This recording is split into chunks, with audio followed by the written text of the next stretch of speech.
अस्सलामुअलैकुम। SMTV global के साथ मैं हूं आमना अनफाल। सबसे पहले news headlines.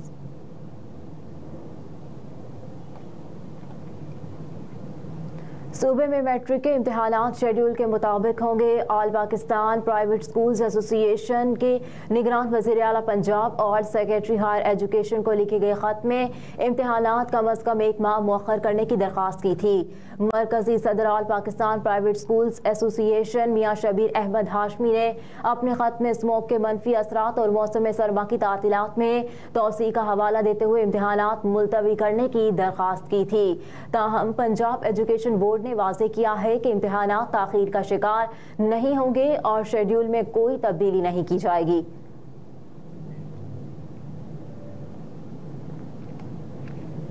Chief justice Pakistan justice काजी फाइज ईसा ने कहा है कि पाकिस्तान से क्लाशनकोफ कल्चर को ख़त्म करना होगा। सुप्रीम कोर्ट में चीफ जस्टिस काजी फाइज ईसा की सरबराही में 3 रुकनी बेंच ने चोरी के इल्ज़ाम में नामजद मुलजिम काशिफ की जमानत के केस की समाअत की। सुप्रीम कोर्ट पाकिस्तान ने मुल्क भर में ममनुआ असलहे के कितने लाइसेंस जारी हुए, इस हवाले से मुतालिका हुकाम से तमाम तफसीलात तलब कर ली, जबकि सेक्रेटरी दाखिला तमाम सूबाई होम सेक्रेटरीज और इंस्पेक्टर्स जनरल पुलिस को नोटिस भी जारी कर दिए। दौरान समाअत अदालत ने अटॉर्नी जनरल सूबाई एजुकेट जर्नल्स को भी नोटिस जारी करते हुए हुक्मनामे की कॉपी भिजवाने की हिदायत कर दी। चीफ जस्टिस काजी फाइज ईसा ने दौरान समाअत रिमार्क्स दिए कि जिसके घर से असलहा चोरी हुआ, पुलिस ने उससे लाइसेंस तक का नहीं पूछा।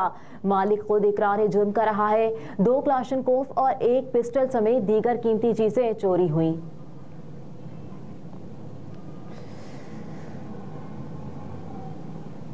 निगरान वज़ीर आज़म अनवारुल हक काकड़ ने कहा है कि इंतखाबात कराना हमारी आईनी जिम्मेदारी है और इलेक्शन 8 फरवरी को ही होंगे। गैर मुल्की मीडिया को इंटरव्यू देते हुए निगरान वज़ीर आज़म अनवारुल हक काकड़ ने कहा कि पाकिस्तान में आम इंतखाबात की तैयारियां जारी हैं। निगरान वज़ीर आज़म ने कहा कि इंतखाबात कराना आईनी जिम्मेदारी है जो निगरान हुकूमत खुश असलूबी से अंजाम देगी। आवाम को वोट डालने का मौका फराहम करना हमारी जिम्मेदारी है। कहा कि इलेक्शन कमीशन आइंदा इंतखाबात के लिए आईनी तकाज़े पूरे कर चुका। इलेक्शन से पहले कयास आराइयां होती हैं। इंतखाबात के दौरान आलमी मुबस्सिरीन भी पाकिस्तान आएंगे। निगरान वज़ीर आज़म अनवारुल हक काकड़ ने कहा कि मईशत की बहाली हमारी अव्वलीन तरजीह रही है। IMF की शराइत पूरी कर रहे हैं। इक्तिसादी एशारियों को सही समत में गामजन करने के लिए मुआशी इस्लाहात ज़रूरी हैं।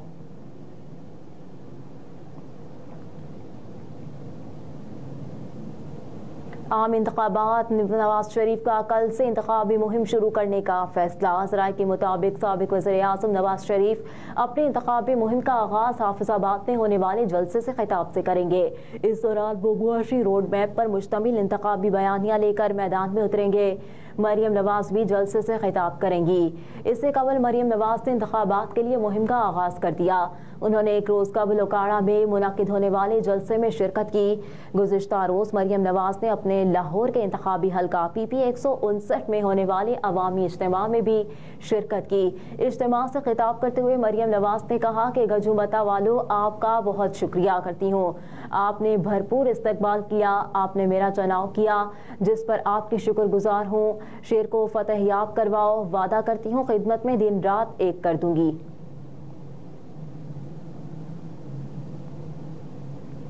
लाहौर हाई कोर्ट की यास्मीन राशिद और जुल्फी बुखारी को इलेक्शन लड़ने की इजाज़त। लाहौर हाई कोर्ट के जस्टिस अली बाकर नजफी की सरबराही में जस्टिस शाहिद बिलाल हसन और जस्टिस जवाद हसन पर मुश्तमिल 3 रुकनी बेंच ने दरखास्तों पर समाअत की। रहनुमा PTI डॉक्टर यास्मीन राशिद के NA 130 लाहौर से कागजात नामजदगी मंजूर होने के खिलाफ लीगी रहनुमा बिलाल यासीन ने दरखास्त दायर की थी। दरखास्त गुजार ने मौक़िफ़ इख्तियार किया कि इलेक्शन अपीलेट ट्रिब्यूनल ने हक़ाइक़ के बरअक्स यास्मीन राशिद के कागजात नामजदगी मंजूर किए। अदालत ने यास्मीन राशिद के कागजात नामजदगी मुस्तरद करने का हुक्म जारी करे।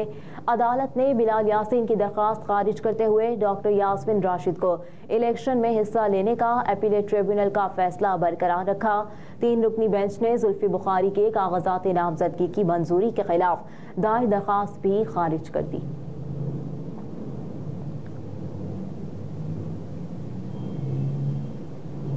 इलेक्शन में मुकाबला अवाम का दर्द रखने वालों और अवाम को लूटने वालों का है। MQM के senior deputy convener Farooq Sattar ने गुलशन मामार में इलेक्शन ऑफिस के इफ्तिताह के मौके पर मीडिया से गुफ्तगू की। कहा कि पूरे मुल्क में इंतखाबी बुखार जोर पकड़ रहा है। फारूक सत्तार ने कहा कि ये कराची का वाहिद हल्का है जो पाकिस्तान की हर जबान बोलने वाला इस हल्के में रहता है। हर मजहब का पाकिस्तानी भी इस हल्के में रहता है। हर मसले के लोग यहाँ मिलते हैं। 15 साल से सिंध के शहरी इलाकों को नजरअंदाज किया गया। MQM के सीनियर डिप्टी कन्वीनर ने मजीद कहा कि लाड़काना में कौन से हीरे लगा दिए। 15 साल में पीपल्स पार्टी की बदतरीन सियासत थी। 40,000 अरब रुपए का ऑडिट होना है। इसके बाद वो लोगों से वोट मांगने और शक्ल दिखाने का हक रखते हैं। फारूक सत्तार ने कहा कि पीपल्स पार्टी गरीबों से वोट लेती है मगर ना पीने का पानी है ना बिजली है। मुकाबला अवाम का दर्द रखने वालों और अवाम को लूटने वालों का है।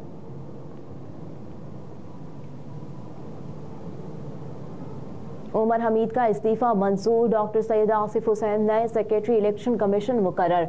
इलेक्शन कमीशन के जारी करदा नोटिफिकेशन के मुताबिक डॉक्टर सैयद आसिफ हुसैन नए सेक्रेटरी इलेक्शन कमीशन मुकर्रर कर दिए गए। चीफ इलेक्शन कमिश्नर ने सैयद आसिफ हुसैन को 1 साल के लिए तैनात किया। सूबाई इलेक्शन कमिश्नर पंजाब सईद गुल का भी तबादला कर दिया गया। सईद गुल को DG election cell ECP Islamabad तैनात कर दिया गया। मोहम्मद फरीद आफरीदी सूबाई इलेक्शन कमिश्नर बलोचिस्तान तैनात कर दिए गए।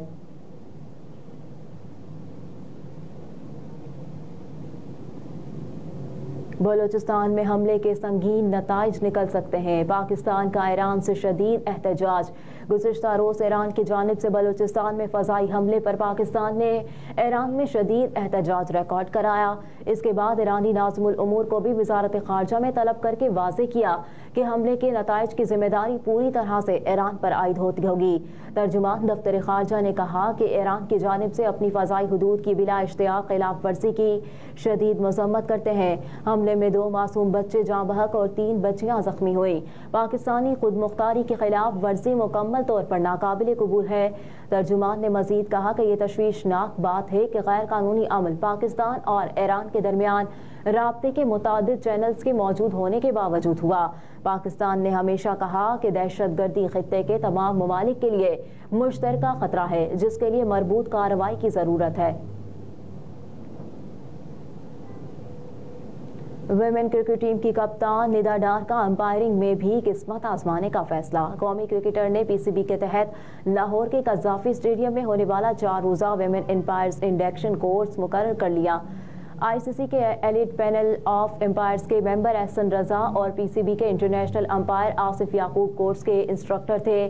कोर्स में क्रिकेट के कवानीन की मालूमात समेत बुनियादी तरबियती सेशंस मुनक्किद हुए।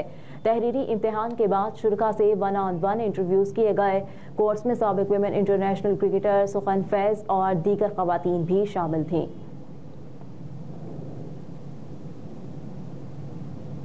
और वज़ारत ख़ज़ाना का PSO को 30 अरब रुपए जारी करने का फैसला। ज़राए वज़ारत ख़ज़ाना के मुताबिक PSO को अदायगियों के लिए SNGPL को 5 अरब रुपए जारी कर दिए गए हैं। घरेलू सार्फिन और फर्टिलाइज़र प्लांट्स को मिलने वाली सब्सिडी के बकाया 25 अरब रुपए भी रवा हफ्ते ही जारी होंगे।